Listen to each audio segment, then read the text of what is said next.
What's up, everybody? It's Dante, aka the Forensics Guy, and you are watching or listening to the Forensics Experience, the podcast where we discuss topics in the speech and debate community with the world's most influential coaches, students, and alumni in the activity. And y'all, oh my gosh, I know I say this every time, but y'all have no idea how excited I am because I am sitting with not just a national champion. I mean, like, that's awesome, right? Like, this stuff happens, but I am sitting with an international champion. If you didn't know, forensics is a thing around the world, speech and debate. I am sitting with an international champion. That's crazy. So I am sitting with Anna Wolde today, and it is going to be an amazing time. I'm super excited. So let's have some fun. So first, Anna, feel free to introduce yourself to the community and let us know, what do you do for the speech and debate community? Hey guys, my name is Anna. I am currently competing in college. I'm in my second year. I compete for my community college, Las Positas College, and I do mostly interp. My coaches don't really let me do limited prep because I'm just too much of an actor. And I used to do some platform events, but right now I'm sticking mostly to interp. And it's fun, you know, I'm competing probably every week or once a week or every other week, and it's pretty fun. I love that. I love that you're like in college and like just still doing speech and debate. I think a lot of people, I feel like when they get to that next level, they give up speech and debate sometimes. And some people are, I know people who started in college. That's crazy to know that even happened. So that's amazing to me. So let's just hear about a little bit. Where did your journey start? When did you first do speech and debate? And how did you get to where you are now? So it's a funny story. My coach is the dad of one of my teammates, right? And so I went to high school with this teammate. And my senior year of high school, I'm like, let me do a musical for fun. Because I've never done a musical. I've never done theater before. I was like, let me do it. I'm a choir kid. And so I do it. And I'm not that good because it's like a high school production of Grease. But I got casted as Rizzo. And he was casted as Danny. And so we got to hang out and we got to perform together, and his dad obviously watched the shows. So then eventually I get to college, and turns out he's teaching at the college, and I sign up for his intro level public speaking class. And he's like, did you go to the high school? And I was like, yeah. And he's like, you need to join the speech team. And I was like, I wanted to get on his good side. Yeah. So I was like, sure, I'd love to, thinking that it would get me an A in this intro level public speaking class. And then I did one event, POI, my first ever event, and then I slowly got more, and then by the end of it, I was hooked. That's crazy, especially because you started in college. Yeah. I mean, technically, a lot of people know, I believe speech and debate is this whole big, like, structure of things. I think when you are a fourth grader and you're in your first play or musical, that's still speech and debate to me. I think that those things are important because I think that is literally speech and debate. So it's, oh my gosh, I keep, this is great because I'm just going to bring my laptop up here so y'all can look at it and look at my beautiful stickers. This is the truth. Yes, my favorite is, I don't know which one is my favorite.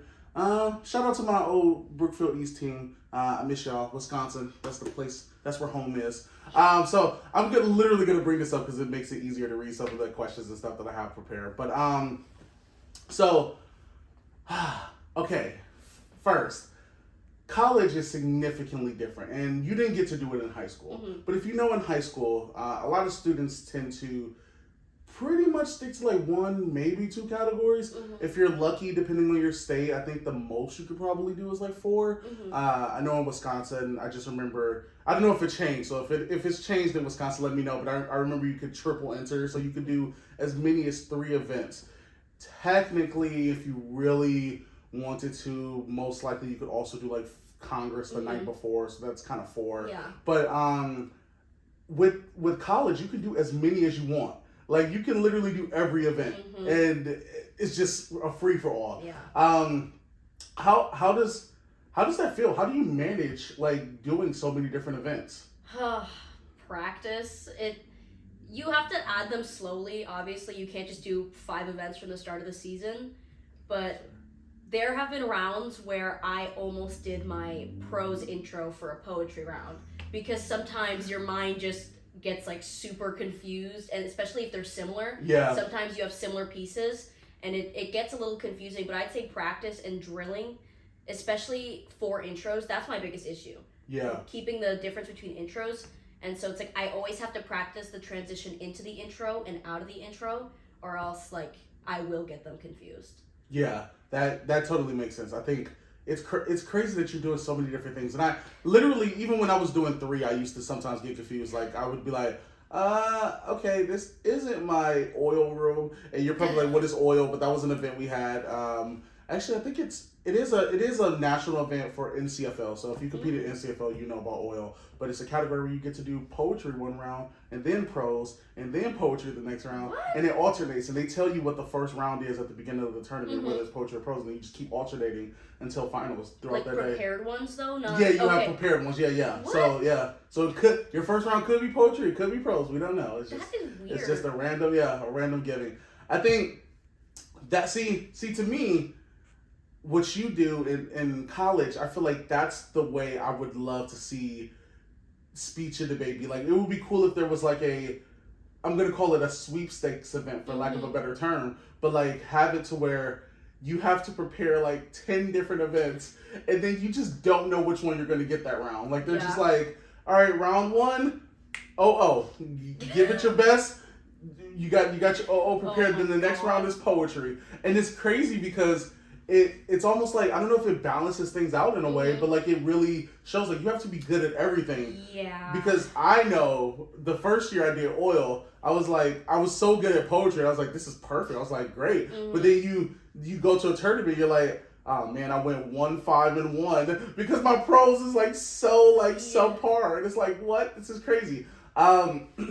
So I think the next, I'm talking about a lot of stuff, but the next question I want to ask is about international like competition. So just, I don't even know what to say. Like how did it feel? Where did you go for this tournament, and how did it feel being there? So last year when I went for the first time, we got to go to Japan, and that was cool because I've never been to Japan before, and everything that you see online about it, like, and how awesome it is true.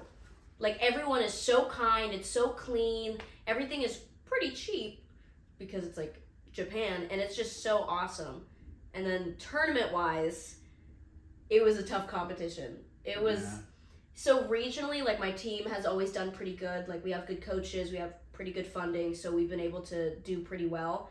And I'd say internationals was humbling. You know, not saying we were cocky, but it was pretty humbling because for us, it wasn't just like our region. It was like Bradley was there, and like I think like GMU was there, and like just like these big 4-year schools happened to be there that we've never seen before because we are on the West Coast. And it was frightening. I cannot say. It was tough. It was a great experience because I think that's when I truly like saw what speech and debate really was. I was like, oh, okay. Man. This is it. Like, this is what I'm doing. And it kind of clicked for me. So by nationals, I was ready to go. Yeah, it's crazy. I think in my mind, I always thought like international forensics, like I didn't even like, I always thought like, man, like, is it just like a bunch of different people of different languages competing against you? Like, how do you judge that? Like, how would you judge like a kid who's doing a French poetry versus an English poetry or something? But obviously that wouldn't make sense, right? So it's cool that it's just like a bunch of English speaking people. And I've looked at this stuff a lot, like in terms of knowing, like it was so cool to figure out like, oh, like they do have speech and debate. As far as I'm concerned, the only things I know right now is that like there's a Spanish league, like for like Spanish speakers, they can do like OO in Spanish. Like that's so cool to me. But like, I mean, English is like one of the most popular languages in the world, so it makes sense that, you know, we'd be able to have these type of international competitions. But I know you don't do debate, and that's crazy because I wish I could ask some questions about this because like I'm really interested to see like how do people deal with like different accents and things of that nature, because you could be from a completely different country and just like the English could just be different in general, but how did that feel, like seeing so many different people? Like you probably saw somebody who's like Australian do their poem, and like, you know, and like how, like How did that feel? Like how interesting was that? And did you notice like any specific things about like, oh, I noticed like, I don't know, maybe Japanese people do poetry in a very different way than we're used to seeing in the United States or something like that. What were like just general differences that you noticed? I'd say it was pretty cool to see like a variety of like different cultures. I wouldn't say the style was very much different, but it was nice seeing topics that were related to like a different place, you know? Because we do topics based on what we're experiencing here and what's like an issue here, or like what we want to talk about relating in like the US. And then so it was cool hearing it from like different perspectives and from different locations, what they are like advocating for and like their stories. I'd say that was pretty cool. Okay, that's awesome. What do you remember how many like different countries are like represented at the tournament or anything like that? I honestly do not remember. That's crazy. I don't remember a lot, but I will be going back, not to Japan, to Ireland in March. So I'll keep track of that. Are you predicting that you're going back, or are you like already set in stone? I am set in stone going this year. I love that. If you're just like, it hasn't happened yet, but I know I'm going back to it. Come on, international champion, you got to go back. You got to, give them something to fight for again. So I like that. Before we take our break, what advice do you have for kids in college in speech and debate? Like, what are some of the things that you can think of that you're just like, all right, I'm a high schooler, I'm new as a freshman, and I want to do speech and debate in college. Like, what advice do you have? I would say find your style. There's going to be a lot of styles that you see and some that are more competitive. But honestly, you have to be happy with what you are doing. And so you kind of want to figure that out, because if you're doing something that just doesn't feel right, you are not going to enjoy doing your pieces at all. Every round is going to feel like a job. And when this starts to feel like a job, maybe like it's just not the right time for you. And so I'd say find yourself, find your voice. Don't try to mimic the top speaker and be like, I have to sound like them, because you really don't. You could be your own top speaker. And I'd say find lit that you like. It's always nice to get input from coaches and like, especially if you're just starting out in college and like they're giving you something to get you started, that's awesome. But then as you keep going, you're going to find a style, like poetry is like your thing. Yeah. Or it's like for me, like a POI is my favorite type of event, or POI for some of you. And so you're going to find things that you enjoy, and you just need to focus on that. Because again, if you're not enjoying it, then it's just not going to be, the best of your abilities, I'd say that those are my top two. Definite. I think that those are super important pieces of advice. So for anybody listening, take that to heart. And I want to even just piggyback off what she said. I think picking your piece is very important. Picking the thing that you are most passionate about is going to help you be the best. And when I say be the best, like I'm not even specifically talking about like winning internationals, like at least for the next 3 years you're not gonna win, because she's here, but like when it comes to like competing, remember that this is still an artistic activity. This is a chance for you to have your own like soapbox per se, and be able to talk about the things that you've always wanted to talk about, and really, either educate people or inspire people or tell them about whatever it is that you want to talk about. So be very like cognizant in like how you choose your pieces and the pieces that you do grab, because that's going to be very useful to you as you go throughout this activity. If you have something you love, you'll never feel like you are working. I definitely took that from whatever that quote is, but something along those lines. So yeah, that's kind of where I'm going with it. So we're gonna take a quick break. I can't believe we're taking breaks now. This is crazy. Because we're gonna do a sponsor, and the sponsor is really just gonna be me, because I'm poor and I need help to support me. But it's all good. We're gonna do a sponsorship anyway. I got all types of stuff. By the time this episode comes out, I think, oh my God, you gotta see these t-shirts I'm working on. It's gonna be crazy. I'm probably literally gonna, like, as I'm talking right now, it's probably gonna cut off right now, and then boom, go to the advertisement. So, all right, so enjoy the t-shirts and all the other stuff I say. I don't know what I'm gonna say because I haven't recorded yet. All right, see y'all in a second. And we're back. Oh my gosh. So, Yeah, I hope you enjoyed whatever that ad was. Anyway, I got a couple more questions, so I'm super excited to be sitting with Anna Wolde. This is going to be great. But I got some questions that I know people are dying to know. Because I feel like people told me, like, these are the favorite questions they really like. Like, sure, like, the advice and the other stuff is really great sometimes. Or even sometimes, we get really in-depth into certain topics. But I think people like to know, like, there's so many people in the world that are doing speech and debate. So, like, we can't meet them all. Like, even if I did an episode every day, I can't interview every single person in the world who's ever done speech and debate. So it's cool to just see, like, how these different people had their experiences. So I'm excited to talk about that. My first question is a question I think you did kind of answer, but what is your favorite event and why?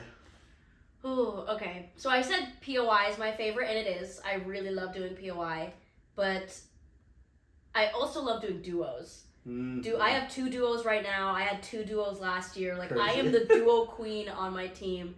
My coach calls me like a sub for duos. He's like, their partner is missing from the tournament. Can you just fill in? And I'm like, yes, give me the script right now. I'll memorize it in a day. That's crazy. Because I just love interacting with other people, and I just feel like duos, that's when it's the funniest. Like, if there's a funny event besides like ADS or STE, whatever people call it, it's duo. Duo is the chance to be funny. That's crazy.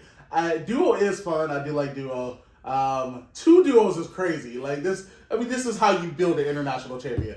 But also, what is STE? STE, ADS, it's like speech to entertain. Okay. So you basically take an informative or persuasive speech, and then you add a lot of comedy. So it's really only 6 minutes of an informative speech with 4 minutes of comedy. Interesting. And it's one of my favorite events. I did one last year about horror movies. Yeah. It was pretty good, and it was fun. I think it was like one of my most fun events. Yeah, I never heard of STE. I've heard ADS, the after dinner speaking. Yeah. So that's cool that they're both called that, speech to entertain. I like that. It's very similar to another event that I'm thinking of in Wisconsin. If you're in Wisconsin, I'm thinking of special events. Kind of. I guess I'd call it special events. I don't know. You might disagree with me. You guys if have you do, crazy names for Wisconsin that's the birthplace of forensics. You can't beat that. I need That's to compete crazy. there for a For week. real. I need to see. You gotta go to at least one. You just gotta judge one tournament and just be like, whoa, this is crazy. This is way different than anything I could have ever expected. All right. My favorite question to ask is, do you have any regrets in speech and debate? Are there any events you wish you did? Is there a different time of your life you wish you would have competed? Something of that nature. What are some regrets in your head about speech and debate? A part of me wishes that I did it in high school, because we did kind of have a speech and debate team, but I'm also glad I didn't, because it didn't have a coach or anything, and it was just student run, and it was based off of, like, I heard that the entire meetings would just be watching videos of national, like, winning speeches, and I'd be like, I don't know if I'd learned the best from that, so maybe it's a good thing I didn't go, but yeah. I wish I knew about it sooner. And then another thing is, I wish, for this year specifically, I wish I didn't do one of my events. I do a pros right now, and I kind of wish I didn't do my pros so I could do a ADS. Okay. Because right now I have 5 events, and so, yeah. And my coach is like, no more events. And I'm like, no, please, I need to do an ADS. And he's like, no. And I'm like, oh my gosh. I struck out. Like, I made a mistake. And then, I think my biggest regret is last year was my first year. I didn't, like, socialize as much at tournaments. I was still, like, nice, but I was kind of shy and reserved. And I was like, the people you meet at tournaments are the best people you're ever going to meet. Yeah. Because they're literal, like, communicators. Like, they are the best people to talk to. They're funny, they're outgoing, and, like, they hold conversation really well. Yeah. And so they make awesome friends. And this year, I've made, more of an effort to, like, reach out and, like, say hi to people and talk. And I've actually made great friends in, like, my region from different schools. And I wish I did that last year. Because there were some awesome people last year that, like, left the region. That's awesome. That makes me happy. I love when, my favorite thing is definitely when kids meet new kids. Like, it's just crazy. Like, you're growing, it's having that one thing in common, like, that's an automatic, like, I always say, like, if you've done speech and debate, like, you're pretty up there. You're like my best friend almost, like, as long as you don't do nothing stupid, you're good. You're at that level for me. So, automatic friendship. And, all right, my last question, before we end the episode, for some, but not everybody, because some people you chose to support me and the things that I'm doing. And that means a lot because, I don't know, maybe by this time this episode comes out, I will have quitting. I like quitting. That's a good word. I'm quitting. Is that a real word? It could be. Now Okay. that you said it, it is I'm actually. quitting every job. No, I'm just kidding. I'm not quitting all my jobs. But hopefully, I get to the point where I can start developing and devoting more time to this and my podcast and all of the content that I make, because I do want this to eventually be like a real full-time thing, because I love this and I want to be like the historian and advocate and the content creator of speech and debate. I want to be the first person that popped in my head was like Jake Paul, but that's weird. I don't know if I want to be the Jake Paul of forensics. That would no shade to Jake Paul. Absolutely no shade to Jake Paul. But I don't know if I want to be the Jake Paul of forensics. Anyway, maybe if I step up my fighting skills. Literally, I was like, you're gonna have to get into fighting. Instead of debating, actually, for finals, for every debate round, we should just have like a boxing match. Yeah. And that'd be great. If it ends up being like a tie vote, you just fight for the win. That'd be great. Okay. All right. But really, real talk, appreciate anybody who supported me, and that means a lot to me, and I hope more people do, and I hope you continue to as I make content like this.